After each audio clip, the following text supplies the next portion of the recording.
अस्सलाम वालेकुम नाजरीन। पाकिस्तान के 8वें निगरान वज़ीर आज़म का आज फ़ैसला हो गया है। ये फ़ैसला शहबाज शरीफ साहब और अपोजिशन लीडर राजा रियाज के दरमियान हुआ। इस तरीके से अनवारुल हक काकड़ साहब पाकिस्तान के 8वें निगरान वज़ीर आज़म होंगे।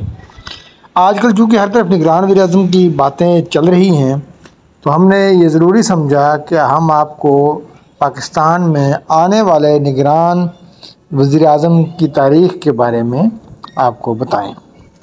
पाकिस्तान में सबसे पहले निगरान वज़ीर आज़म 1990 में जो है वो तैनात हुए या उन्होंने चार्ज लिया। वो थे ग़ुलाम मुस्तफ़ा जतोई साहब। ग़ुलाम मुस्तफ़ा जतोई साहब उस वक्त का जो IGI इत्तेहाद था, इस्लामी जमहूरी इत्तेहाद, जो कि पीपल्स पार्टी के बेनज़ीर भुट्टो के ख़िलाफ़ बना हुआ था, उसको वो लीड कर रहे थे। और यूँ 1990 के इलेक्शन IGI के वज़ीर आज़म के तहत हुए और IGI ने ही ये इलेक्शन जीता।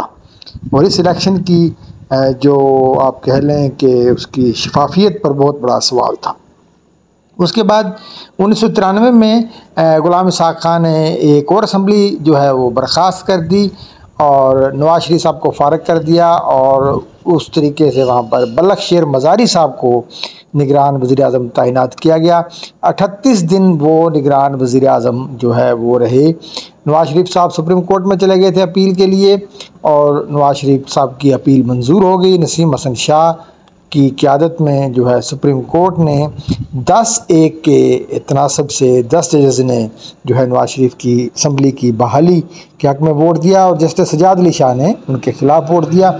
इस तरीके से मीर बलख शेर मज़ारी साहब को वापस जाना पड़ा और ये जो नवाज शरीफ की बहाली है कोई ज़्यादा अरसा ना चल सकी। इख्तलाफात बरकरार रहे। जनरल वहीद काकड़ साहब मुसलसल मुदाखलत कर रहे थे और फिर ये फ़ैसला हुआ कि नवाज शरीफ साहब और ग़ुलाम इसहाक़ खां साहब दोनों इकट्ठे जाएंगे और नवाज शरीफ ने ग़ुलाम इसहाक़ खां का सर लिया और ख़ुद भी चले गए। और इस तरह 1993 में एक बार फिर निगरान वज़ीर आज़म अमेरिका से इंपोर्ट किया गया, जिसका नाम मोइनुद्दीन अहमद कुरैशी था। मोइन कुरैशी साहब सारी ज़िंदगी जो है अमेरिका में रहे। इकोनॉमिस्ट थे, IMF और वर्ल्ड बैंक के नुमाइंदे थे। उनको यकायक जहाँ लाया गया उनको उर्दू बिल्कुल नहीं आती थी, भूल चुके थे और यहाँ की इस्टेब्लिशमेंट और बाबुओं ने मियानी साहब के कब्रिस्तान में उनके वालिद की कब्र भी निकाल ली।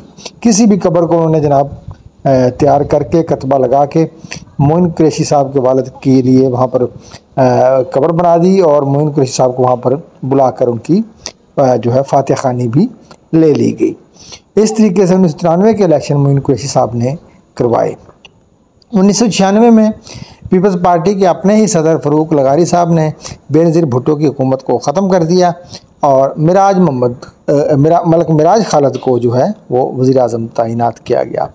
मलक मिराज खालिद जो है भुट्टो के करीबी साथियों में से और लाहौर में पीपल्स पार्टी के जो 3 बड़े बाबे थे, शेख रशीद साहब, शेख मोहम्मद रशीद साहब और जनाब शेख रफ़ीक साहब और जो जनाब मलक मिराज खालिद साहब उन बुज़ुर्गों में से थे। तो बेनज़ीर की उन दिनों बाबों से ज़रा चपकलश चल रही थी। मलक मिराज खालिद साहब सारी ज़िंदगी एक साफ़ सुथरे किरदार के हामिल रहे। लोग उनकी बड़ी तारीफ़ें करते रहे हैं, हमेशा आज भी करते हैं। और वो साइकिल पर जो है पढ़ने जाते थे, दूध भी वो भैंसों का काम भी करते रहे हैं। सारी ज़िंदगी उन्होंने सियासत से पैसा नहीं बनाया और नेक नामी समेटी, मगर ये एक फ़ैसला जो उनका निगरान वज़ीर आज़म बनने वाला था, पीपल्स पार्टी को फ़ारग करके बेनज़ीर की हुकूमत को, ये एक उनके सियासी कैरियर पर एक धब्बा है। बहरकैफ वो 1996 नवंबर 1996 में जो है वो वज़ीर आज़म बने निगरान और 1997 में इलेक्शन हुए। इस तरीके से 3 माह 8 दिन वो निगरान वज़ीर आज़म रहे। फिर मुशर्रफ साहब का दौर आ जाता है। 2008 के इलेक्शन हुए हैं, उसमें हुकूमत जो है 2007 में ख़त्म होती है। तो 2007 में मियां मोहम्मद सुमरो जो उस वक्त चेयरमैन सेनेट थे, उनको मुशर्रफ साहब ने निगरान वज़ीर आज़म तैनात किया। इनका ताल्लुक़ सिंध से था।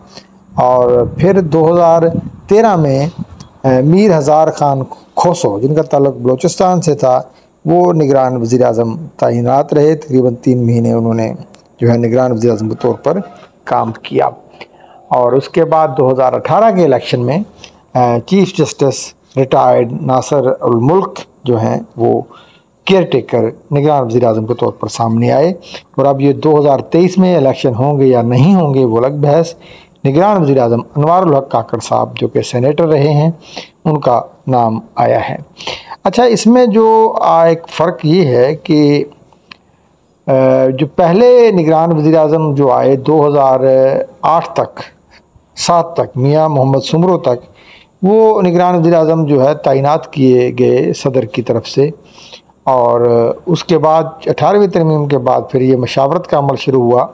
अपोजिशन लीडर और वज़ीर आज़म जो है मिलकर जो है वो तैनात करते हैं। वज़ीर आज़म और अपोजिशन लीडर के पास असम्बली का मुद्दत ख़त्म होने के 3 दिन होते हैं और उसके बाद अगर वो फ़ैसला ना कर सकें तो वो पार्लिमानी कमेटी में चला जाता है, उनके पास भी 3 दिन होते हैं।